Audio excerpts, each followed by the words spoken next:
A very warm welcome to everyone. My name is Tenny Jameson and I am presenting the introduction part of ESG. So, what is ESG? ESG is Environmental Social Corporate Governance, or also known as Environmental Social Governance. These are a set of aspects that deals with environmental issues, social issues, and corporate issues that are considered when investing in a company. How the term ESG came into practice. Even though the topic of sustainability was widely discussed, it was not until the 2000s the term ESG was used. During the early 1960s and 1970s, the term social responsibility investing was widely used, which in later 1980s, the term corporate social responsibility was widely discussed and accepted. What is the aim of ESG? The aim of ESG is to address the non financial risk and opportunities that may arise from a company's day to day activities. There has also been a growing trend between the investors to consider the ESG factors when making an investment decision. This helps them to secure both debt and equity capital. So, who is EFRAG and what is ESRS? EFRAG is basically European Financial Reporting Advisory Group and ESRS is European Sustainability Reporting Standards. EFRAG is a group was assigned by European Commission to serve public service. They provide technical advice to the European Commission by preparing a draft based on EU sustainability reporting standards. Their initial draft was introduced in November 2022 and was later finalized in July 2023. It includes ESRS 1 and ESRS 2. ESRS 1 basically includes general requirements, and ESRS 2 includes general, strategy, governance, and materiality disclosure requirements. These disclosure requirements can be divided into three factors: environmental, social, and governance. So, the environmental factors has about 5 environmental issues, and social factors includes 4 social issues, and the governance factors deals with 2 issues, from which we are taking into consideration ESRS G2, which deals with business conduct. This draft specifies information about business ethics and corporate culture. It includes anti-corruption and anti-bribery. This draft includes about 10 disclosure requirements. These are the 10 requirements that are being introduced and issued by the EFRAG. All these DR, that is disclosure requirements, are introduced to solve business conduct issues when in a business.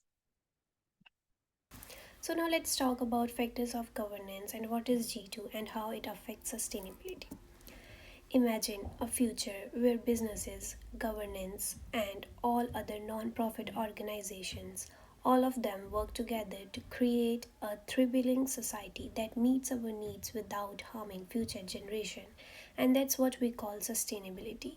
But how do we make this vision a reality? By entering a good governance. It's a good governance is a guide force that sets the directions, makes responsible decisions, and holds everyone's accountability.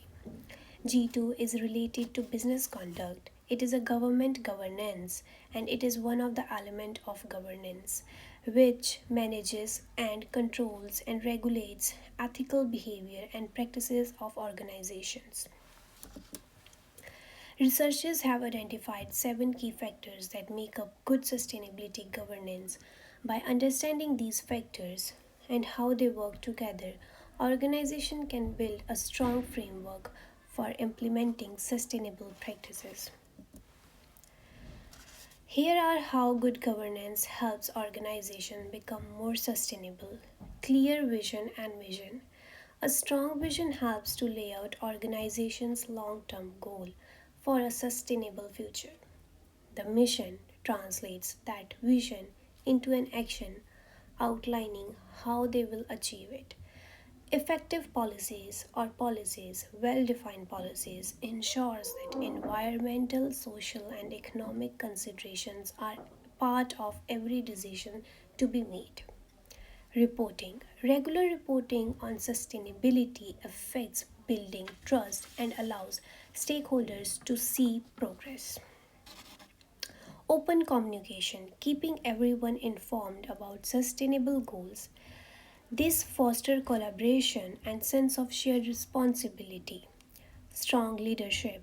Board of directors sets the tone for the whole entire organization. They guide strategy and ensure accountability. Sixth, it is about teams. Organization establishes teams and which other charges person. These dedication resource decide progress and keep sustainability at the foreplay. Advancing sustainability governance. Understanding governance dynamic strengthens sustainability frameworks. Future research targets sustainability communication and governance factor interactions. Enhanced government derives comprehensive sustainability practices. Thank you. Now I'll call my colleague. Hello, my name is Aristea Saradopoulou, and I'm going to speak about the importance of ESG and the reason for creation. ESG is so important because it can negatively impact a company's value. Companies that have high ESG criteria can implement practices that will cause the least risk. There is a highly demand from investors. Investors want the data they look at to be clear and tangible. They are interested in how companies treat their stakeholders and that the company is not using illegal tactics. Applying ESG standards, the control of the company's performance is achieved, but also the control of the global impact that each company has as a whole. Now, let's take a look about why the implementation of the ESG was deemed necessary. First of all, the sustainability concerns. The environmental challenges are constantly increasing. ESG is able to reduce these risks. To encourage the responsible management of resources, those helping companies to connect businesses' activities with the goal of sustainability. As we mentioned before, there is a highly demand from investors. More and more investors are interested in the aspects of ESG when called upon to make investment decisions. Let's go to the social responsibility. Businesses are under increasing pressure to take into account their social impact in addition to their financial performance. And here comes government term. Governments impose mandatory laws and regulations regarding the adoptions of these standards. The risk management. The increased need to address risks related to environmental, social, and governance issues lead to the applications of those criteria. The stakeholder expectations. The company respect for these standards is vital to establish trust and creating healthy connections between stakeholders. And the last one, the long term value creations, building sustainable long term value for the company and its stakeholders. Businesses may face a number of benefits as well as difficulties while adapting an ESG plan. Let's take a quick look to these aspects. On the one hand, there are benefits. Adapting an ESG strategy, it adds value and improves public image.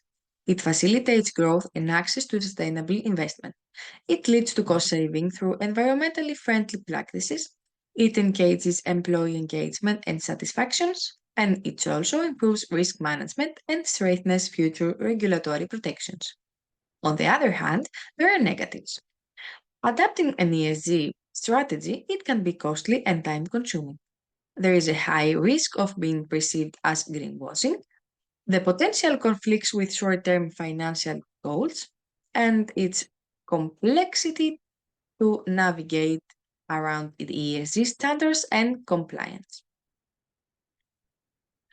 Until now, it's clear that our company adapting the ESG criteria is exclusively for its benefit. Let's see some of the main factors should include in the ESG strategy. The first one is the materiality. Materiality is to identifying the most relevant ESG issues. The stakeholders' engagement. It's very important to interact regular with and responding to stakeholders. The metrics and the data collections is to define and tracking the ESG performance metrics. It's very important the company's missions to be aligned with ESG goals. Also, it's important that the businesses have to be prepared for environmental and regulatory changes. There must be transparency and continuous improvement. Companies can choose from a range of ESG frameworks report to. Those give businesses an organized way to access, measure, and report their performance on ESG. Let's take a quick look on the ESG reporting frameworks. The Global Reporting Initiative provides the comprehensive indicators and guidelines. This is the most popular reporting framework. The Sustainability Accounting Standard Board focuses on industry specific standards. The International Sustainability Standards Board aims to standardize sustainability reporting. The Task Force on Climate Related Financial Disclosures. This concentrates on climate related risk and opportunities. And last but not least, the United Nations Sustainable Development Goals encourage reporting aligned with global goals. So from this slide onwards, we'll be looking into the draft guidelines provided for the governance perspective in the sustainability reporting. Let's start with the main objectives of the draft. The main objective of the draft is to enable the users of the statement to understand the firm's strategy, approach, and process and procedures in different events and areas. The main focus areas are business culture and corruption and bribery. The term business conduct in the draft covers a wider range of business practices, which includes both internal and external involvement of the firm. There are 10 main basic focus areas for the perspective of governance, which are business conduct, policies and targets, prevention and detection of corruption and bribery, anti-competitive behavior prevention, anti-corruption bribery training, corruption and bribery events, anti-competitive behavioral events, beneficial ownership, political engagement, and payment practices. Let's start with the business conduct. In the part of business conduct, the firm is obliged to provide information regarding the norms and values respected within the firm. It also has to include information regarding the management of these norms and values by the both management and administrative bodies. In the part of policies, the firm has to ensure to provide details on how the firm impacts the value chain both positively and negatively. The firm also has to provide information the policies provided for employees for reporting the malpractices of other employees. In the area of corruption and bribery, they should be able to provide complete transparency on the occurrence, investigation, and the outcomes of such events. The firm also has to ensure to provide certain training for its employees and its method of evaluation, frequency, and the effectiveness of this training. And in the area of beneficial ownership, the firm shall include any information regarding its owner's identity and the percentage of ownership in the organization. It is done for the purpose of providing public transparency on those individuals to the public. In the area of political engagement, the firm has to provide details regarding the contributions the firm has received and provided both financial and in-kind contributions. In the part of payment procedures, the firm shall include the average time taken to pay the invoices, which includes both for the purchases and the sales. To understand the question, why these disclosure requirements are needed, we shall consider the case study of BP oil spill incident, which took place in 2010 in the Gulf of Mexico. If the firm had used this sustainability reporting guidelines, then it would have given a much transparent view on the responsive strategies used by the firm in order to tackle this catastrophic event.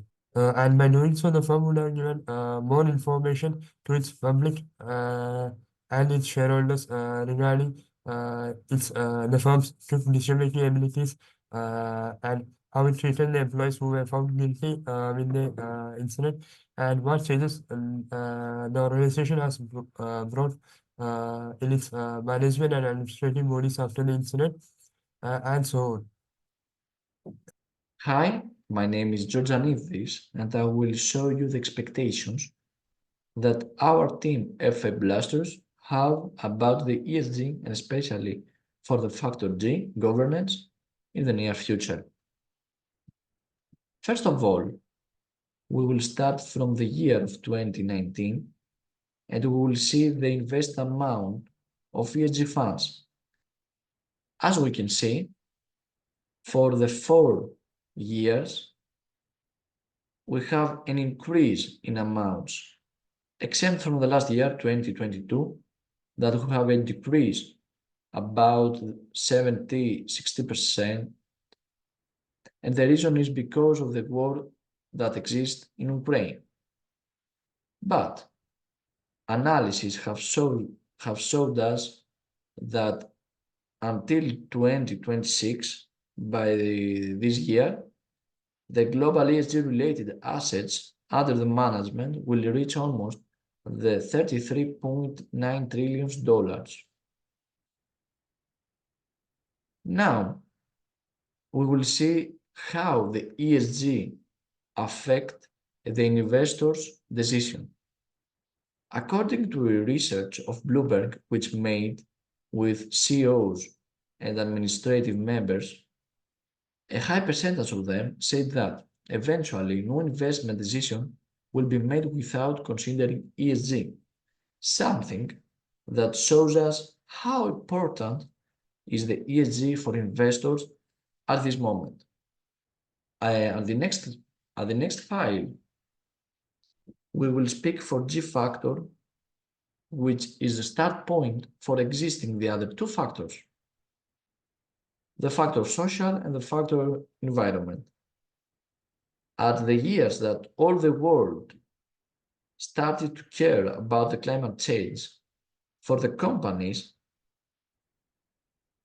the most important was the factor of environment.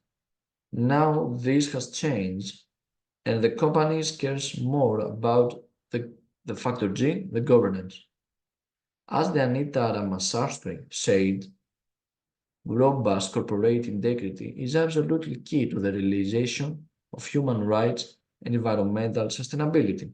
So it means that without the good governance, we can't achieve the goals which the ESG has about the other two factors, and the social and for the environment. So our project is about G2, the business contract. Some things which are crucial about the organization are the ethical rights and the technological diversities. About the first one, inside the companies must exist respect between administrative members and employees. That will have positive results in all the companies, and the employees can affect better for the production of the company. The second is creating a moral employees from the experiential ethic trainings. And the last one is that every employee to know that has important role and responsibility about all the organization. From the other side, the technological diversities, employees should have the opportunity to have the remote work. So, to combine living and working. A phrase that is very good here is the life-work harmony. Nowadays, it's very important the organization to choose which roles in the organization will AI replace, so the employee focus more in increasing their creativity. However, except from the pros of this situation, the companies must be careful about the mental health of their employee because of, a, because of the anxiety which may exist from the rapidly technological improvement. All in all, so to conclude, the organization in the near future can do three things about the factor G, and especially for the G2. The first one is to creation a moral organization via experiential ethic trainings, because as we know, a textbook will not be the correct way. So every employee have take the best results and to know how is the moral organization. The second one is the giving lessons to the employees for better understanding of AI technology. As we have seen in all around the world, organizations have to take the new technological skills the employees so to have a better results using the high technological opportunities that we have nowadays. And the last one is that giving the opportunity to the workers for hybrid work, to work and from the home, that it is one thing that was so important until the COVID-19, but nowadays we have seen that this thing have to cut. All this will make a more ethical company whose employees will be more effective. As a result, investors who prefers the companies which care about the governance will prefer them against a bad organized organization. Thank you very much for FM Blasters and all its members.